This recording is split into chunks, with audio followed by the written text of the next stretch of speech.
Hello guys, good afternoon. A day in my life as a nanny here in Qatar. Kakarating ko lang galing sa trabaho at siyempre may nagtanong sa akin, magiging na nga sinyata ito.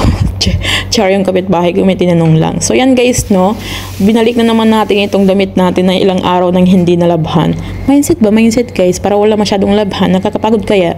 So yan guys, no, yan pala yung gamit ko guys, everyday routine. Sana all, ngayon lang ako nag-routine ng ganyan. Oy, hindi pagdating ko talaga guys, nagwawas talaga ako ng aking mukha dahil napaka-oily ng mukha ko.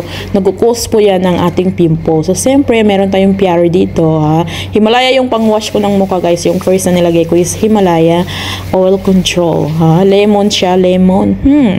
So yan guys, no, wash din tayo ng mukha natin dahil masyadong mainit, masyadong alam niyo na sa labas, masyadong alikabok yung pimples natin. Siyempre, meron tayo ditong guys, aloe vera, 'di ba? Soothing gel. Meron aloe vera tayo dito, moisturizing. Grabe, ang sarap sa mukha guys, ilagay sa mukha kasi nga malamig siya. Kapag meron kayong aloe vera guys, isilagay niyo siya sa ref kasi mas effective siya at mas masarap ilagay sa mukha kasi nga malamig. And yan guys, nagpaparelax talaga ng aking mukha at siyempre na pinapatay niya yung aking pimples. Yung pimples ko inaano niya, parang nagda-dry yung pimples ko nang dahil dyan sa na yan guys sa aloe vera. So yan po yung aking gamit.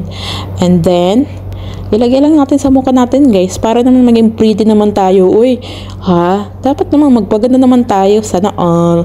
So masaya ang person kasi meron na tayong phone na panggamit, pang vlog. Kasi alam niyo naman, kawawa naman ang person guys, no?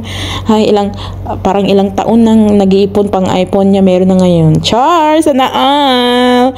So yan guys, now thank you very much for following me. Wow, English. And watching my video. Don't forget to share and follow.